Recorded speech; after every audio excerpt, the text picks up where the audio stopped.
સરદાર વલ્લભભાઈ પટેલની 150મી જન્મજયંતિની ઉજવણી અંતર્ગત છોટાઉદેપુર ખાતે યુનિટી માર્ચ પદયાત્રા યોજાઈ। 137 છોટાઉદેપુર વિધાનસભાના પદયાત્રાને સાંસદ શ્રી જસુભાઈ રાઠવા સહિતના અગ્રણીઓએ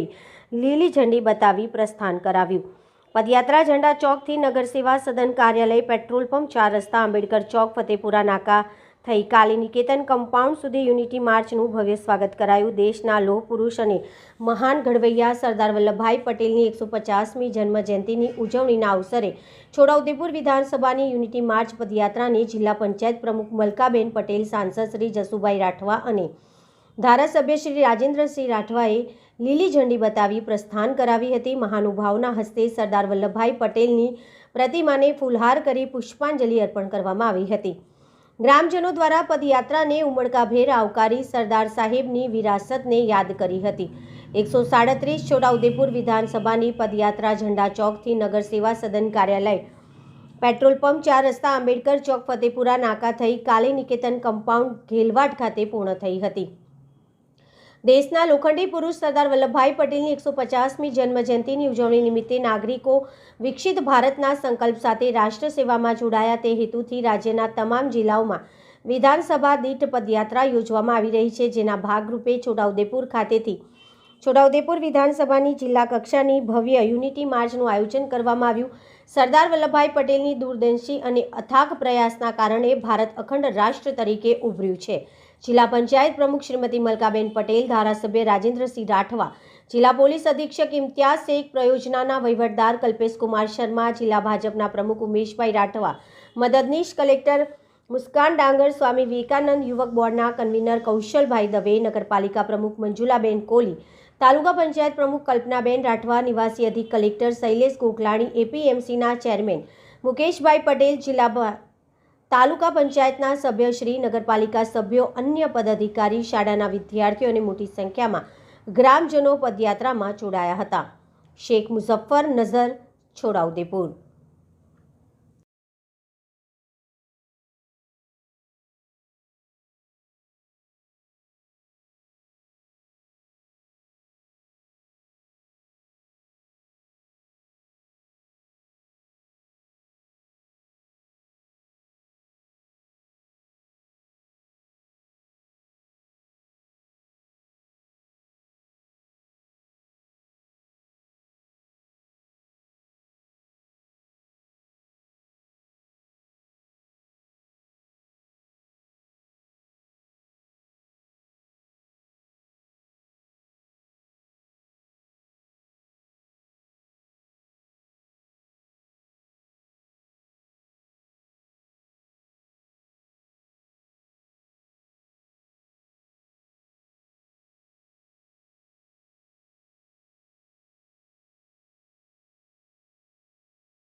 સપૂત ભારત માતનો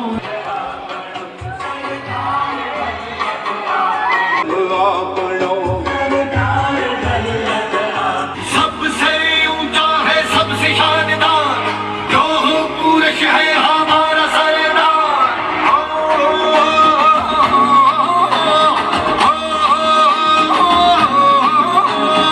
औलादे जिगरा मजबूत था वो, इस धरती माँ का सपूत था वो, किसानों का अपना माँ नर्मदा के तट से अभी और इसी पल से एकता का संदेशा हम सबको हर दिल तक पहुंचाना है। ये लोह पुरुष सरदार वल्लभ आपनो, किसानों का अपना सरदार था वो, हुकूमत पर तेज सरदार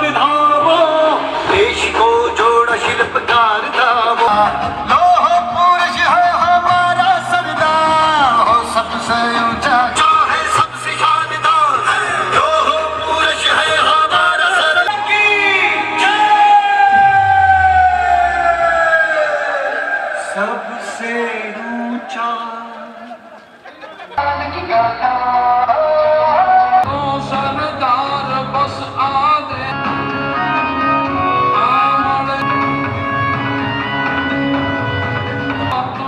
सरदार वल्लभ तुम्हारे क्या विरोधी घूमता कापी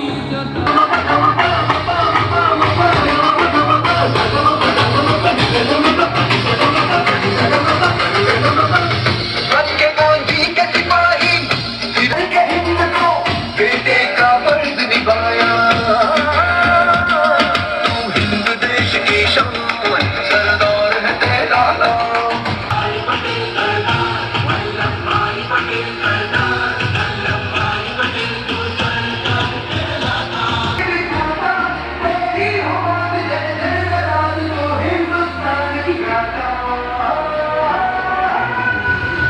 करनी बात सुनी कैक ना पग ध्रुजता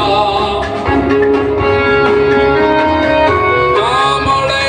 એવું કોઈ પણ એના વિરોધી વાતનો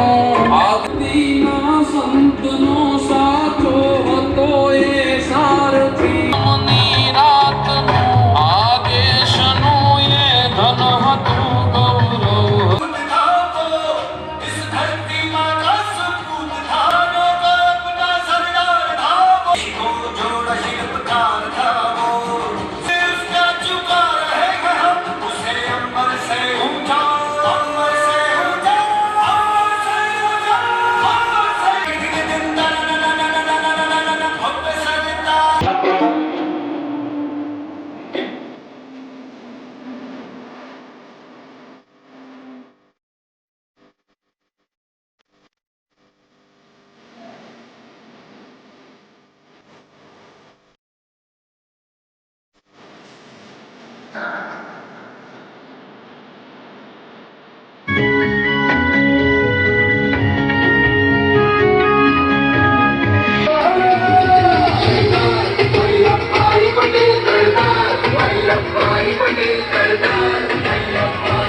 ગૌરવ ગુજરાતનું ગૌરવ હતું ગુજરાતનું भारत की शान था वो सबसे ऊंचा है सबसे शान को समझाना है मां नर्मदे एकता का संदेशा हम सबको भारत माता की जय तुझे सलाम अम्मा तुझे सलाम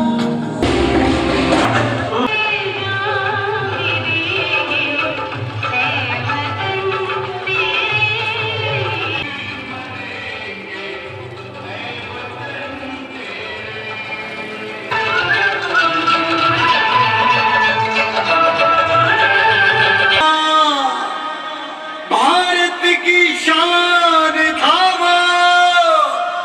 सदा अमर रहेगा सबसे ऊंचा है सबसे शानदार जो हो पुरुष है हमारा सरदार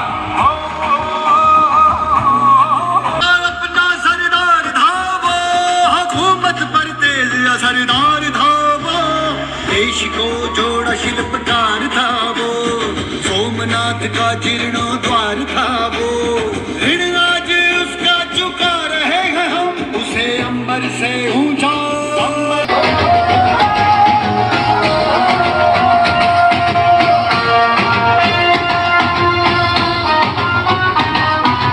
सरदार वल्लभ आपनो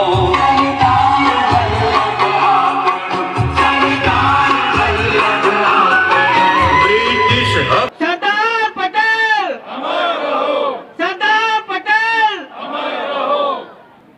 અખંડ ભારતના ઘડવૈયા એવા સરદાર વલ્લભભાઈ પટેલની 150મી જન્મ જયંતિ નિમિત્તે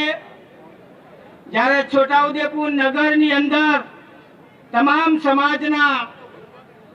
અગ્રણીઓ નાગરિકો સાથે મળીને આ એક પદયાત્રા પૂરી કરી છે, ત્યારે આ પદયાત્રાના સમાપન પ્રસંગે આપણી વચ્ચે ઉપસ્થિત સૌ મંચસ્થ મહાનુભાવો, આદરણીય વડીલો, માતાઓ, ભાઈઓ, બહેનો અને યુવાન સાથીઓ, સરદાર સાહેબને આપણે બધાએ આજે મને લાગે છે કે સાચી શ્રદ્ધાંજલિ આપી, ત્યારે સૌ નાગરિકોને વંદન કરું છું, અભિનંદન આપું છું અને સાથે સાથે આ ઐતિહાસિક ક્ષણોમાં આપણે બધા સહભાગી થયા તે બદલ આપ સૌનો આભાર પણ માનું છું અને મારા વાલા વિદ્યાર્થી દીકરા દીકરીઓનો પણ ખૂબ ખૂબ આભાર માનું છું અને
સરદાર સાહેબ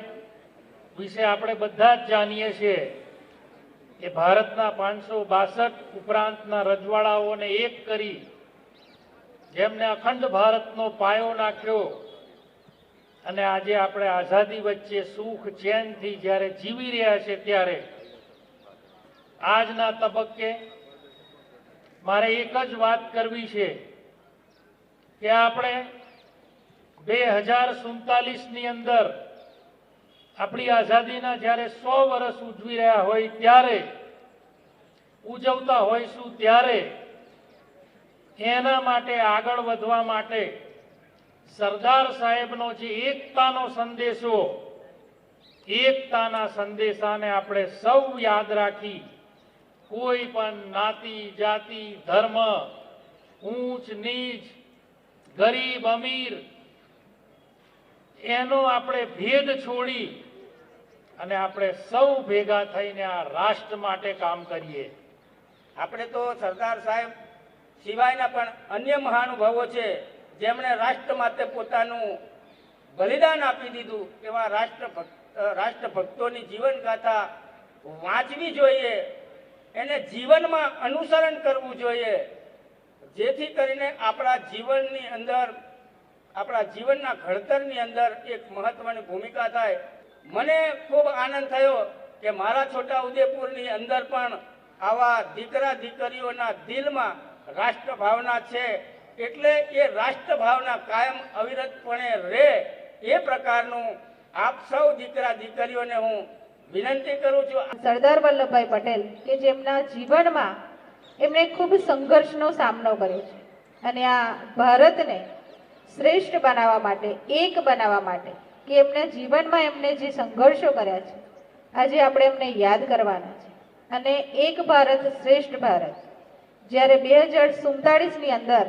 આપણે આ શ્રેષ્ઠ ભારત બનાવવા જઈ રહ્યા છે, ત્યારે આપણે સૌ સાથે મળીને આ એકતા બનાવી રાખવાની છે. સરદાર સાહેબે આપણા દેશના દરેક, આપણા દેશમાં જે અત્યારે આપણે ગુજરાત કહીએ છીએ, મહારાષ્ટ્ર કહીએ છીએ, હૈદરાબાદ કહીએ છીએ, આ બધા અલગ અલગ રજવાડાઓ હતા. આ રજવાડાઓમાં 562 રજવાડાઓને એમના કુનેહથી, એમની બુદ્ધિ કૌશલ્યથી એમને 562 રજવાડાઓ ભેગા કર્યા. ઇટલીમાં સૌથી વધારે આ ટેરિટરી હતી, એટલે કે રાજ્યો હતા, એનું એકત્રીકરણ કરવામાં એ લોકોને 23 વર્ષ લાગ્યા હતા. જર્મનીમાં 9 વર્ષ લાગ્યા 40 રાજ્યોને ભેગું કરતા. જ્યારે સરદાર સાહેબે પોતાનો જ્યારથી એ નાયબ વડાપ્રધાન બન્યા, જ્યારથી ગૃહમંત્રી બન્યા, દેશ તો આઝાદ થઈ ગયો હતો, પણ દેશની એકતા માટેનો સૌથી મોટો સવાલ હતો. અને એ એકતા ક્યારે થતી કે આ બધા રજવાડાઓ ભેગા થતા. એટલે સૌથી પહેલો આપણો નકશો જેને પૂરો સંપૂર્ણ બનાવ્યો, એટલે આપણા ભારતના શિલ્પી એ આપણા સરદાર સાહેબ કહેવાય,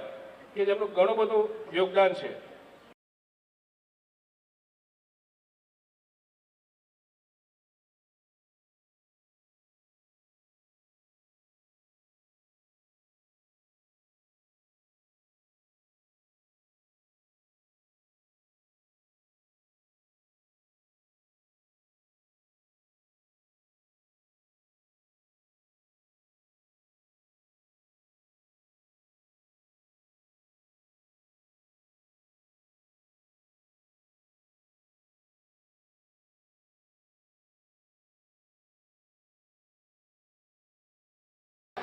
આજરોજ છોટાઉદેપુર વિધાનસભા ખાતે ઝંડા ચોકથી સરદાર વલ્લભભાઈ પટેલની યાદમાં આજે અહીંથી પદયાત્રા યોજવામાં આવી છે. યુનિટી માર્ચમાં ખૂબ મોટી સંખ્યામાં પદાધિકારીઓ, સંગઠનના હોદ્દેદારો, શાળાના બાળકો, વહીવટીતંત્ર, કર્મચારીગણ સૌ ખૂબ મોટી સંખ્યામાં જોડાયા છે. સરદાર વલ્લભભાઈ પટેલે જે પોતાના જીવનમાં સંઘર્ષો કર્યા છે અને એ સંઘર્ષોની યાદમાં, સરદાર વલ્લભભાઈ પટેલની યાદમાં આ પદયાત્રા યોજાઈ રહી છે. એક ભારત શ્રેષ્ઠ ભારત બનાવવા માટે અને સૌ દેશવાસીઓને એક રાખવા માટે આ એકતા માટેનો એક સંદેશ આપવામાં આવે છે. અને એને સરદાર વલ્લભભાઈ પટેલની યાદમાં આજરોજ છોટાઉદેપુર ખાતે ઝંડા ચોકથી આજે આનો શુભારંભ કરવામાં આવી રહ્યો છે.